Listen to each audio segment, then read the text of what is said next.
Hi, it's Support1975 and welcome to Elite Dangerous on the Xbox. That's a little preview shot of the newest member of the Dark Marauders. Just joined the other day, so welcome on board Captain Carl. Once he gets a few pirate ships built, a little more engineering done, we'll see what he can do piracy wise. So far he's come and give me a hand mining, and yes, I am still mining in this game. I have a little bit of a gripe about bromulite mining. I wish they hadn't have nerfed the drop rate for ice mining across the board when they did the low temperature diamond nerf, but you can still get a reasonable amount of bromulite pretty quickly. I come down here, fill my Type 9 up twice, and then go back to the bubble, and that usually gets me around 1,000 tons, and then that's enough to complete 4 or 5 wing missions off, which are all, somewhere between 32 and 25 million with grade 5 mats. Also, the system that I use, I tend to do 4 or 5 bromulite missions, and then that starts spawning in the gold, silver, birch, dye, the other mining missions that I don't need to buy that don't need to mine the cargo, but I can go buy it, and then I can stack up some missions and share them amongst the group. After this mining trip, I think I stacked up 19 missions, and Scooby came down and helped me do the missions, and then we shared them out with Carl, and that it was like 600,000 plus per person, 680 or something per person. Obviously I don't get that as much because me and Scooby had both contributed to buying the materials needed to complete the missions, but it's a great way of helping the entire squad because you get 3 other people involved every time you do these. It's quite funny. I always laugh when I read these stories about groups that force their new players to do this, that and the other, or oh yeah, they made their new players go out and do wing missions to then pay to the PvPers so they got some money for rebuys. Quite often with the Dark Marauders is the reverse. It's the old hands, the people that play loads, that help out the newbies and the guys that don't play very often. Some of my friends can only play 4 or 5 hours a week, and I would rather they spent those 4 or 5 hours a week having fun with me, blockading a system and pirating it, than they spent those 4 or 5 hours grinding out money. So I'm quite happy to do the grinding out money in the 35 to 40 hours extra I play over them a week.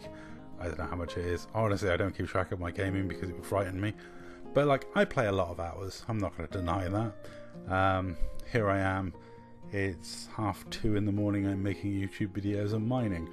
Why wouldn't I be? That's just a very simple way of making money in Elite Dangerous. And it's also a pursuit that's relaxing to me that I can do safely in open without much fear. Obviously, when you first drop down to the rings, there's a chance that someone could follow you in. Always keep an ear out for that, and don't go down to the rings until you're sure you're on your own, because obviously you'll be mass locked by the rings, then it's harder to escape. Escape and evasion stuff, just be aware of your surroundings, keep an eye on super crews, don't let people follow you into the rings, especially those sneaky bugger pirates like we used to do with the stealth piracy, which is still my favourite form of piracy ever. Stealth piracy is great because it's really weird. Sneaking around, watching someone mine for half an hour, 45 minutes, and then robbing them is the most hilariously stalkerish thing you can do in Elite Dangerous. It's creepy. You literally are watching people mine. We robbed this father and son duo once, and they didn't have much on them because they hadn't really worked out how to mine properly. So after we robbed them and got chatting to them, we then took them away, showed them how to mine, showed them where to mine, how to get into the center of the hotspot, what they were doing wrong, and we filled their cargo holds up and made them an absolute fortune that evening. But we had a great time. Half an hour spent in silent running, stalking them, closing in on them, watching them, and then I think the son escaped, but the father got his drive shot out, and we absolutely rinsed his cargo hold. And they took it really well. He actually ended up blowing himself up, even though we were trying to let him go, so that's why we ended up helping them, because we felt sorry for him. But ultimately, we love the whole interaction of the piracy.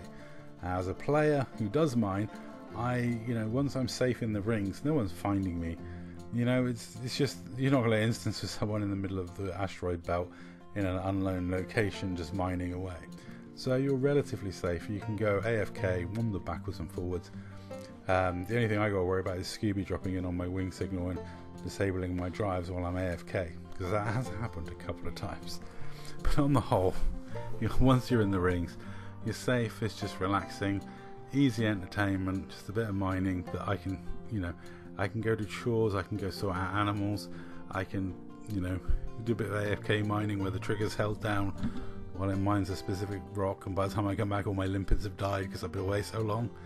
That sort of thing happens, but I still do it because it helps the squad, and I love helping other people. I recently had looked at the statistics on my carrier, and it shows I've given away 24 billion from my carrier, which is hilarious. It's more money than, it's about the same amount of money as I've actually got. I've also done so many wing missions for the squad and for the guys, for various players across other squads as well, you know, funding terrorism across the bubble. The Bank of Oddball is renowned within the game as being quite a useful tool for helping out a lot of people. Even occasionally enemies of mine have contacted me and said they're short of rebuys, and I'm quite happy to stock them up. You know, it's like I say, I play a lot. Some people don't get the time, so I like helping them out. I also get a buzz out of doing this, which is once you fill the cargo hold, it's trying to eke out the last bit to fill the hopper as well, so you get the bonus 10 tons. It's a bit of a weird thing, but I get like a really nice dopamine rush and feel like I've done my job if I've managed to fill the cargo hold and the hopper. And you'll see when I go back to my carrier, you know, you jump off the cargo and then, you know, it springs in another load of cargo into existence, and you have to drop off twice. It's great. I don't know why I love doing it. It just makes it feel like it's been a successful mining trip. And you really got to rush because you don't want your limpets dying, because you've now got no more limpets to replace them. There's a little like mini game side thing I try and do at the end of my mining trip. But you know, a couple of Type 9 loads and a little bit. I mean, I sometimes do metallic mining, but really when it's for missions, it's bromulite is the key stuff. Osmium, you don't tend to get as many wing missions. There's a lot of solo missions, but bromulite I got a couple of places where it spawns large amounts of wing missions for. Always good paying, always good for grade 5 mats, which is the most important thing, especially for new players. Grade 5 mats are hard to come by, and teaching people to take the mat reward rather than the money reward is one of the first things we do in the squadron, because money is easy to come by in this game. Materials are the hard grind, so grade 5 mats you can trade around and across are a great thing. I always find it funny when a horror story reaches me of people being mistreated by a faction or forced to do things by a faction. Quite a lot of the time it's just like being asked to do BGS work, and it's like, you joined a BGS squadron like in a BGS war against, you know, or on the front line of power play. You were going to be asked to do a lot of BGS. If that's not your bag, if that's not what you like doing, then yeah, get out of that squad and find one that's more casual. You know, a lot of squadrons out there, you know, have a lot going on, and they kind of require a amount of dedication to a certain thing, an ideal power play or something, you know. But we at the Dark Marauders, our entire thing is about PvP, piracy and role playing, having fun. You know, we try and just have fun, chill out, relax, do whatever we want to do, under the guise of being role play pirates and just generally having fun. Some of us do power play, some of us grind way more than others. Me, because I have time, I like to earn money for the squad to help those people who don't have the time, so when they get on, they can engage in the fun activities and not have to worry so much about the grind. You know, some grade 5 mats and a decent bit of money goes a long way. Hence why I hate when newbies buy their fleet carriers. You know, it's great because it just helps the people, so when they play, they can do what they want to do, not grind, you know, which is oddly what I enjoy doing, so I may as well continue to do it. I do love this mining spot. It's such a little picturesque, dark place out in the middle of nowhere. But as you see, when I land on my carrier, I'll unload my cargo and then wait for my hopper to spew out the other 10 tons that I've collected, and I'll pass that across to my carrier as well.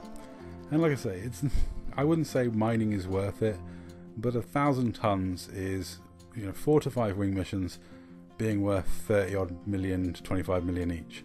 So even if it's 4 25 million missions, let's say, that's 100 million to me. But when you look at it, it's not about the me, it's the fact that I'm sharing it with 3 other people. So it's 400 million credits. And when you look at it as 400 million credits, it's kind of worth doing. It's not worth doing if you're just doing it for yourself. If you're in solo and you're just doing this, I wouldn't recommend it. But if you get a gang of you come down here, you can fill up really super quick because you get double the fragments from every rock. Just a tip there. If you get 4 of you, it's great. If you ever want to help a newbie get Celine Jean unlocked, get 3 of you down with them, all shooting the same rock, and let him collect all the fragments. No time at all. Anyway, that's it for this video. Thank you very much for watching. I will catch you in the next one. Let me know what you think down in the comments down below.